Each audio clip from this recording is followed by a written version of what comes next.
Hi there and welcome to Alaska's Political Pipeline. My name is Will Courtney. Today, joining me here at our studio is Senator Lisa Murkowski, coming back from D.C. Senator, when did you fly in? Came in on Tuesday night and I was welcomed by the best aurora that I've seen in a long time. It was spectacular. So it felt delicious to be home. So good deal. Good to be back. We're coming off the tails of just a lot of news, right? And even before you walked in, we just got an update about some tariff updates from the president saying that Trump is rolling back tariffs on food imports, things like coffee, beef, bananas. I'm curious about any reaction on your thoughts of these rollbacks. Obviously, tariffs have kind of dominated the Trump administration. The first, going into, I believe, around 9 months of the Trump administration. So tell me a little bit about your thoughts on that. Yeah, well, I think Americans are seeing the impact of the imposition of these tariffs, and they're seeing them in very personal ways. The items that you have just mentioned, coffee, we've heard from local coffee roasters here in Alaska that these tariffs are just killing them. They're small businesses, and it's personal to Alaskans. And if there's one thing that is coming very clear in the past month or so, if you look at political polls and what people are talking about, it's affordability. Yeah. It's the cost of goods. And I think the Trump administration is waking up to that, and I think that's why you're seeing a specific response on food items. Now, I am one of probably the few Republicans in the Senate that has pushed back on the imposition of these tariffs using the emergency powers that the president has enacted many of these tariffs. If you will remember, when he first imposed them, it was just pretty much blanket tariffs across the board, regardless of the trade deficit or status with any particular country. And the president does have certain authorities that have been delegated by Congress with regards to tariffs. But I guard pretty jealously the authorities that Congress has under Article 1. And it is clear, taxes and tariffs are delegated to the Congress. And so I have pushed back, have voted against the several of the measures, whether it was as it related to Canada, to Brazil, or to the global tariffs. And I think we have seen the administration pay attention to that. And of course, the decision that is being considered right now by the Supreme Court.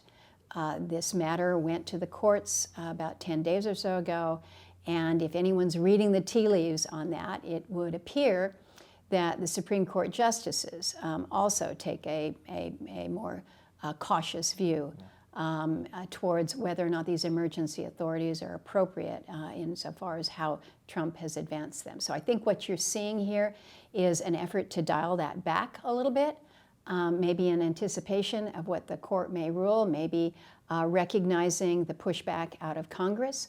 But again, when you're talking to local people, they're sometimes not paying very close attention to what we may be doing in the Senate or what the Supreme Court may be doing with its cases, but what they do pay attention to are what they're paying for food and materials when they go out shopping. Yeah, and let's keep following the headlines.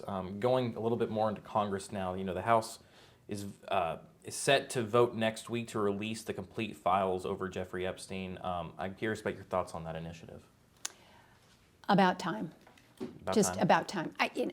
Think about how much time has been spent, particularly in the House. The House left. They adjourned. The Speaker told his folks to leave.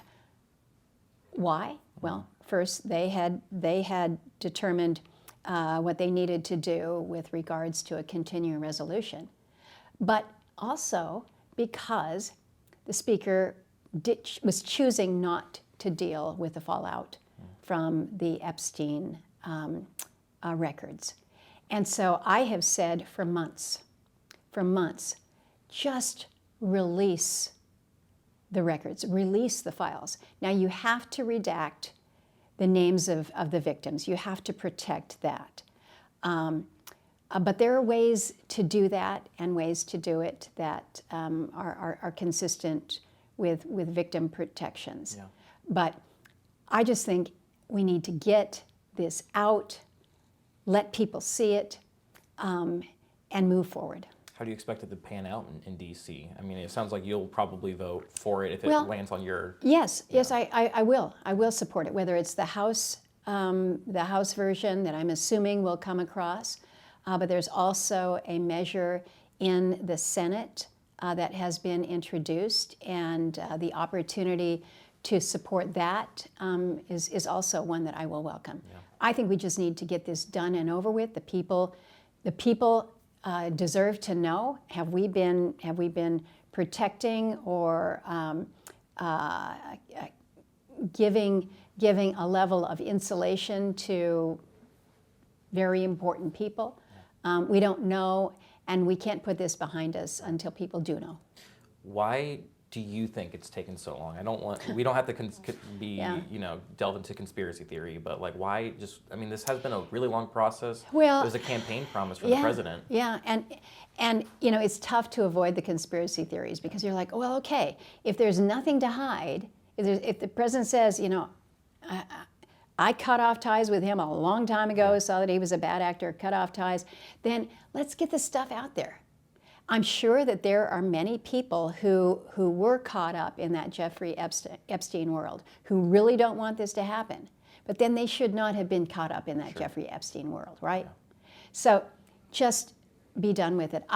We can only speculate. I don't think any of us really know.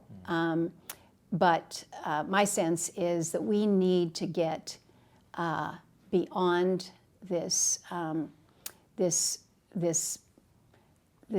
the cover-up that has endured. And to your point, a lot of promises have been made about how and when things are going to be released, and we haven't seen that. So let's just get it behind us. Sure. And are you confident it's going to clear Congress? Based on the House and what we have seen, you not only have all Democrats that have signed on to support moving it out, but you have a very small handful of Republicans. It's my understanding that several of them have been lobbied to pull back their names, and they have chosen not to do so. So it seems to me that you're going to see it move out of the House. Yeah. Let's go on to the end of the government shutdown. Obviously, that was a few days ago. This was a historic shutdown now, 43 days. Longest ever. Right. We don't ever want to beat that record. Yeah. Ever again. And we'll talk more about that. And I've listened to you speak several times, including at the American Federation of Natives the Alaska Federation of Natives Conference, and a lot of your remarks have been based really on both sides are kind of to blame about where we landed with the government shutdown. We are kind of staring down the barrel of another one. January 30th, if we don't fund the government by January 30th, we'll end up in another shutdown. If both sides are to blame, how do we avoid the next one? Well, the simple way to avoid another shutdown is to pass the bills that basically define what our budget is. Do our work. Basically, do our work is how we can avoid a government shutdown. Now, one of the things that I think is important to remind people is that part of the agreement that was made to open up the government to allow for another continuing resolution, the agreement was we would work on this next group of appropriations bills. But what we did is in that agreement that is now law, we passed And the president has signed 3 appropriations bills. So the appropriations bills that fund military construction and Veterans Administration, that fund the legislative branch, and that fund the Department of Agriculture. These are all done, so their budgets are in place and they will remain in place for the balance of fiscal year 26, so through the end of September. So, for instance, those who have just endured agony, wondering when they may be able to utilize their SNAP benefits, those nursing mothers who were worried whether or not WIC payments were going to continue, that's taken off the table because those budgets are funded in the agriculture bill. So they will be funded through the end, through all of next year, taking all of next fiscal year. So even if we're not able to kick out the balance of our appropriations bills, those who have just been through this really awful period when it comes to those 2 programs specifically need to know that's off the table. We fixed that. So what we will do when we go back next week is we will begin the work to advance 5 different appropriations bills through the floor of the Senate. The House has worked through several of those. We will then go to conference as we did, and with the goal being that we will get those bills through the House, the Senate, through the conference, and signed into law before January 30th. So it keeps those appropriations accounts moving. If we do that, we will have effectively resolved the budgets for almost a full 90% of the government.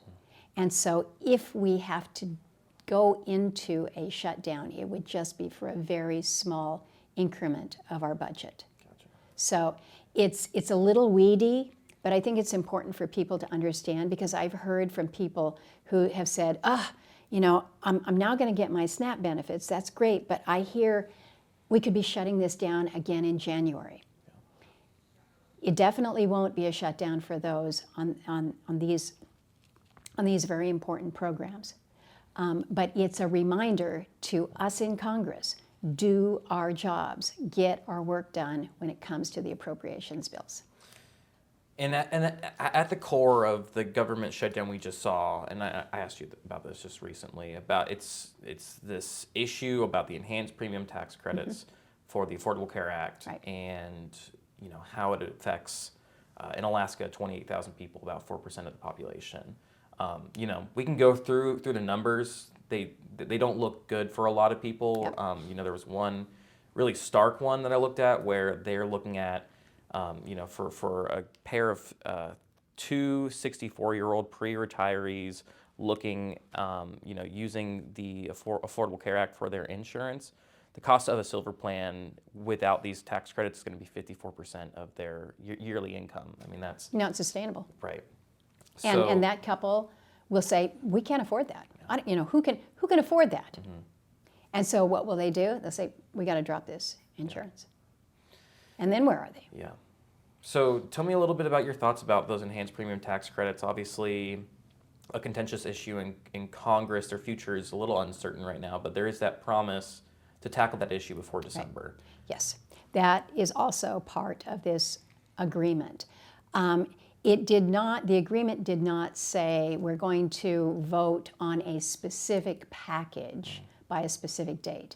It was a commitment from the majority leader to the Democrats that before the middle of January, a vote would be allowed on a proposal to address the enhanced premium tax credits. Yeah. So it's very vague. And now it is up to a small, well, I shouldn't say a small group. It is up to a group of lawmakers, hopefully a bipartisan group of lawmakers, to figure out what it is that can meet the concerns of these expiring subsidies to help alleviate the potential pain and really the threat to those who might say, I can't afford this, so I dropped my insurance and now I'm uncovered. While also recognizing that this is a program, the enhanced premium tax credits is a program that was designed to be temporary. It was put in place during COVID, and we all recognize, okay, the COVID crisis has passed, and so how do we adjust for this? Because right now, what we're looking at is just a cliff. At the end of December, it ends, right? That's pretty hard hitting for so many. So the way I have described it is there are two different camps, as I see. There are those who genuinely want to try to find a fix to make sure that families are not left in a really hard spot when it comes to being able to afford their health care. Then there are those who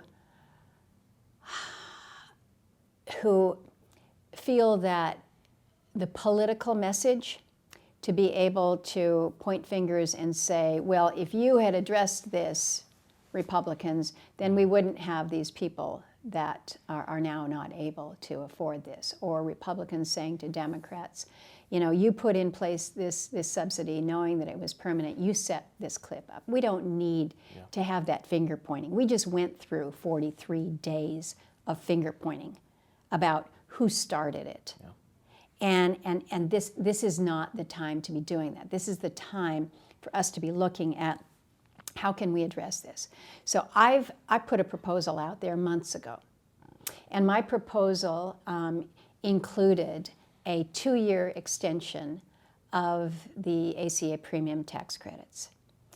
And recognizing that we were coming up to this cliff, the end of the year, and it was going to be difficult to put any reforms on the program as literally the numbers are being posted, because as you point out, they've already been posted. That happened the 1st of November. And so how the insurance companies can do any readjustment is challenging. So my suggestion was, look, I think we need to do some reforms.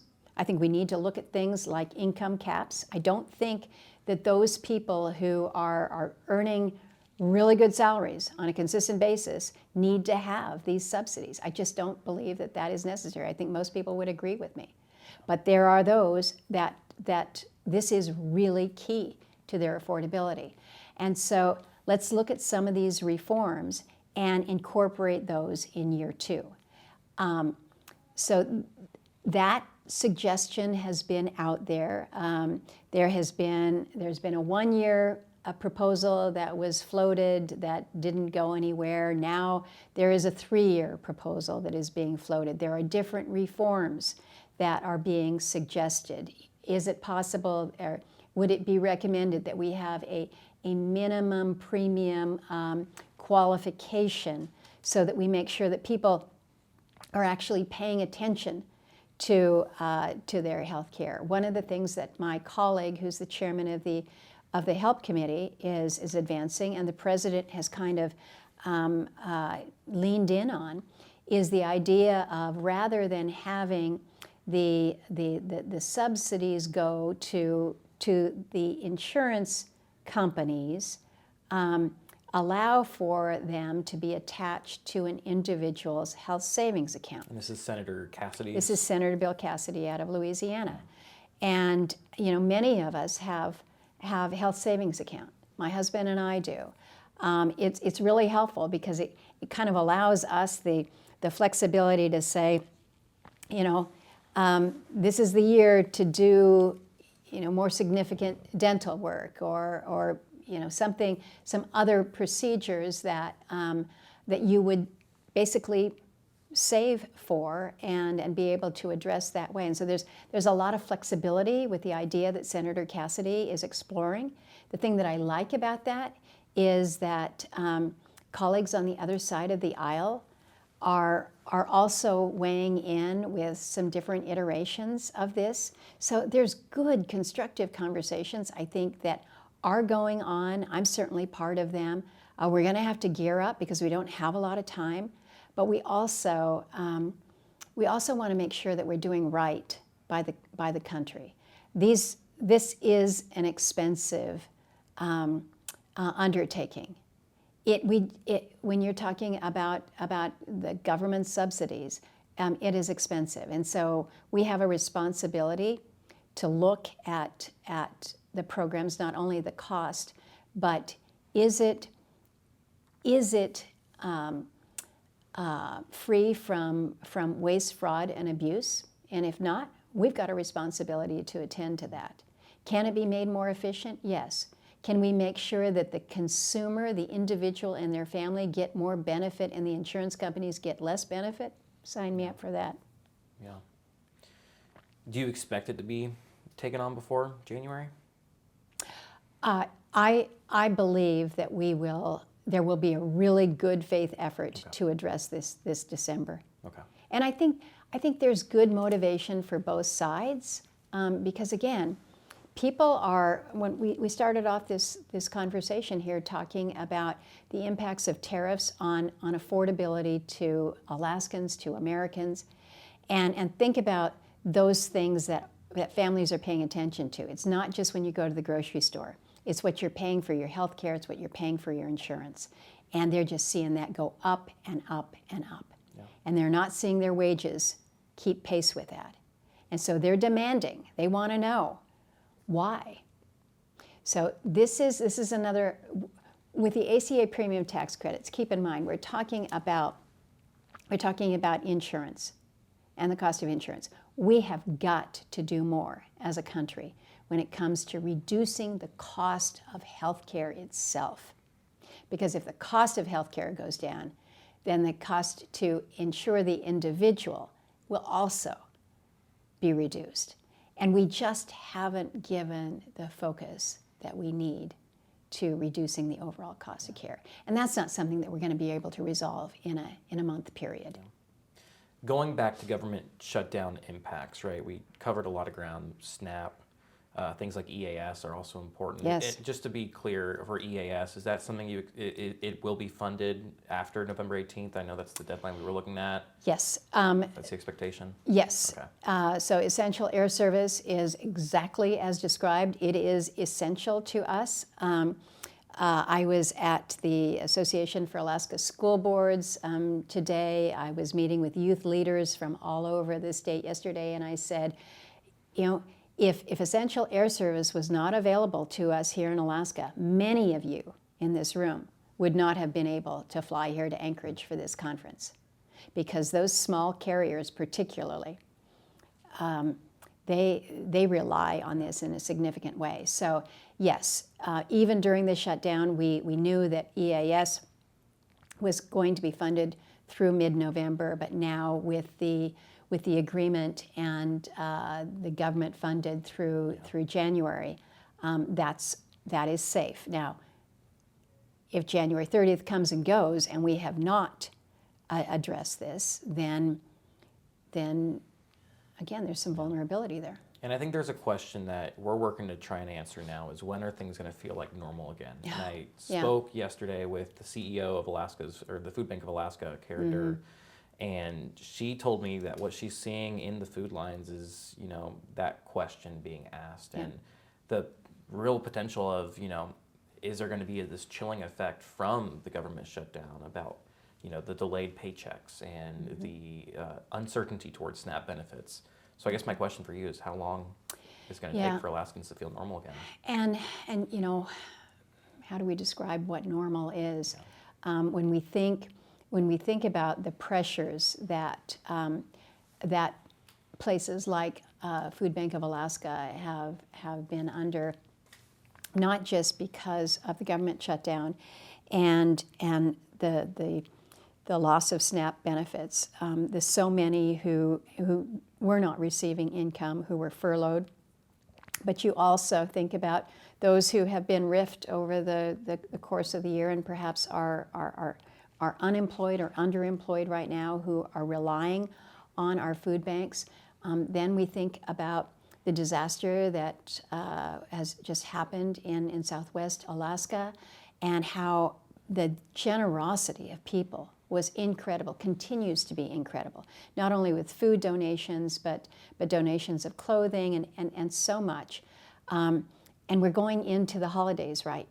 This is where people are like, okay, we want to be there for our food banks, so want to make sure that you have the support for Thanksgiving and for Christmas coming up. But think about what that means to those who are just generous of heart and always there. They're getting stretched to the max, right? Because the request for donations just continues. And it's getting harder. I'm hearing that it's getting harder. We had an opportunity to meet with folks from the food bank. They came back to Washington not too many weeks ago, and it's all over the state that there's great generosity. People are feeling the anxiety in their neighbors, and they're stepping forward. But I worry. We're just at the beginning of this winter, at a time when we see the most need. This has been really hard to understand how many of our military families have been going to our food banks, how many people who have been really happy and proud to be volunteers at food banks now on the receiving end of it. So we need to try to get to where we can say it's normal again. But I think the anxiety that people have felt has gone on for so long and was so pronounced because, again, there was just so much happening. You have people that are still having to go into work, still pay their child care providers, still fill up their tank to go in, and not getting paid for 43 days. Those who were wondering, because they were furloughed, the confusion coming out of Washington as to they're supposed to get paid, the law says, but the administration is saying maybe not. Think about that anxiety. Yeah. And so, and then you throw the disasters in, and it's just been hard right now. So I think we're going to see things come back perhaps at different times, where it's going to take a while before people feel comfortable. I'm hoping that things start to settle out as people are flying, and the FAA is able to tell us all that the staffing levels in the air traffic control towers are back to normal now that folks are getting paid again. And we see the travel kind of normalize. Again, that's going to be really important. People move around a lot during the holidays. And so I'm hopeful that we start to see that come back on in the next week or two, hopefully not too much longer than that. But I think for some, and I'm just gonna use a very specific example. This was an individual that works in the Senate. He's been a Senate employee for 13 years. He has a 4-year-old daughter. His wife is a school teacher. And so he had not been paid throughout the shutdown, but at least he had income from his wife. We were working throughout the weekend. He'd had no days off because he was being called in because the Senate was in session. His 4-year-old daughter doesn't understand why she doesn't have her day with daddy that she always has on Saturday. And his wife is saying, we thought that this was a job that we can count on, and I think you should leave your job and find something else. To which he says, I love my job. You have these scenarios playing out. You have federal workers who are looking at where they are, and they're wondering, is this the place that I want to be? Do I have a level of job security that I thought? People are making life decisions this has been a hard 43 days and 43 nights. And, not to, there's really no good transition here, but continuing on a theme of just hardships in Alaska, you mentioned the devastation from former Typhoon Halong. We both saw it firsthand, what those villages look like. Something that we're continuing to follow is the future of these villages and where, physically where, these villages are going to be. And, we're looking at villages like Quig in particular that are taking the efforts to see whether relocation is what they want to do. And it seems like that's what they're looking at. Now, what we're looking at, though, is that the federal government and the state governments are really focused on rebuilding these communities that maybe the members don't want to return to. What's the right answer there? What should the state and federal government be doing for villages that don't want to be in their village anymore? Yeah. They want to relocate. Well, it's really timely for us to have this conversation because I met this morning with the FEMA Region 10 director and the head of the Alaska disaster response. Both great individuals that are working really, really hard. They and their teams have been doing phenomenal work. And I think we have to look at this in kind of a short term, medium term, and long term. And right now, the short term, the immediate was we have to get people to safety. And what we saw with everybody coming together, our military, the Guard, Red Cross, our communities, the Alaska Defense Force, it was amazing how well executed the everything from the evacuation to getting people situated in a way that was respectful and dignified given the chaos and the crisis. And so I think there's a lot where we can look back and say, we did a good job and we're continuing to do a good job as people get moved into more acceptable situations. Being in the Egan Center for a 91-year-old woman is not a place to be, much less a family with multiple kids running around. And so the medium term is kind of where we are right now with getting homes habitable to the point where we can get people back into them safely, in communities that are safe, that have power, that have clean drinking water, where the contaminants, we've had an opportunity to take a look to make sure that there's not contaminants that are going to be harmful to people for when they return. And so the effort to do just that, making sure that the wet, mucky insulation on the underbelly of the house is taken out and reinforced in homes that are still stable and are safe.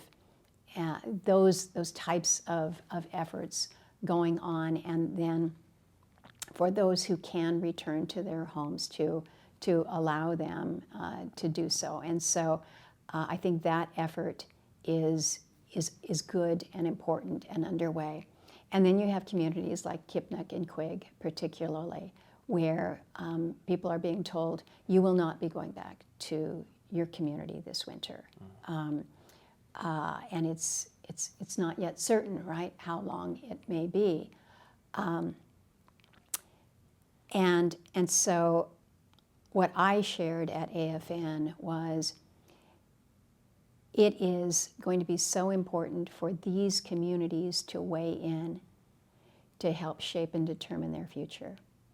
And if the people of Kipnuk realize that the place that they have called home for decades and decades just can't be a safe home anymore, to have them help shape and define what those next steps are, I think is going to be very, very important. Yeah. And that can't be something that is done, right now. Right. I think there has to be true assessments, evaluations. Those are going on, but they will go on for a period of time.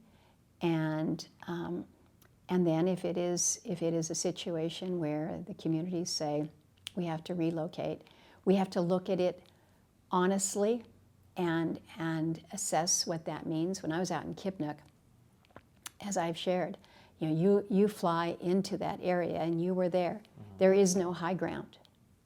The nearest high ground, a hill that was pointed out to me, was like 20 miles away. Mm. And so there's some very hard conversations that Alaskans are having about what it means to be safe in your home, as we are seeing particularly in these low-lying coastal villages, the impact that we're seeing from these fall storms. This one was Halong. 2 years ago it was Murkowski. But in between, last year we had bad flooding that people have almost forgotten about because it was kind of eclipsed by these two major, massive ex-typhoons. Yeah. When we start having Arctic typhoons on a somewhat regular basis, this causes us all to really pay attention to the situations. And you've been very generous with your time. I'm not sure how long we've been going for, but I guess to just point blank ask you, who is ultimately going to be in charge of the future of villages like Kipnuk and Quig? Well, I believe it's the people who live there who are in charge of their future.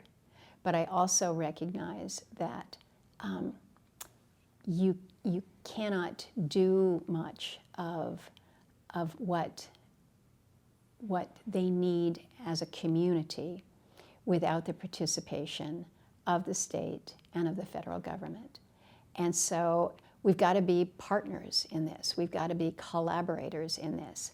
But what I don't want is I don't want a federal agency to kind of airdrop in and tell the people of a community what they can and cannot do. Yeah. It has to be an exercise in trying to understand, listening, and really trying to work together. Otherwise, lots of people are spinning their wheels. Are we at a point right now where that's happening? Because the state and federal government right now are saying the future is here. Mm-hmm. The people, some people anyways, are saying that my future is not here, that my future is elsewhere. And that's what's going to be safest for me, my village, and my family. Yep. So are we at a point right now where we're having that collaboration? I think there is more that needs to happen, but I think you are really seeing the very beginning of it. And I shouldn't make it suggest like we haven't had those conversations. There have been. I was involved in a field hearing back when Senator Stevens was still in office, and we were at the LUSAC Assembly chambers having a discussion about the endangered, the threatened communities and the prospects for relocation. Yeah. That was close to 2 decades ago practically, and these reviews are still out there. They certainly have stepped up because we are seeing these threats just continue to increase. But I want to acknowledge what I think is really solid work coming out of AVCP. Vivian Corthius, the leader there, has long talked about a Western Regional Emergency Response Plan and what that would look like. This is a region where, again, we're seeing with increasing frequency and elevated threat levels. So to kind of see this coming every year and still say, well, we're going to direct our operations out of Anchorage or FEMA Region 10 in Bothell, Washington, that's not a very efficient structure. And so how we can anticipate some of this, that's going to be an important part of the conversation too. And I think that allows for a level of empowerment for the local residents so that they can better make decisions. Yeah. Senator Lisa Murkowski, you've been very generous with your time today. I want to ask you one more question before we wrap up. Okay.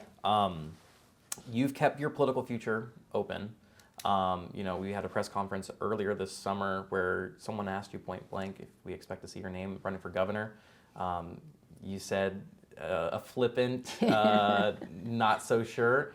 I'm curious. For all of our articles, we do a state of the race. This is where everything stands. There's 14 candidates right now. 14. You haven't seen my picture in there, have you? No, not yet. Yeah. I'm not. But I'm curious, is that something that we should keep keeping you down at the bottom, where we say there are some wild cards out there? Lisa Murkowski has kept it open.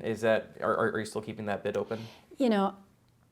Every day I get up and take on a hard job for the state of Alaska. And I've taken that responsibility really seriously for as long as I have been serving.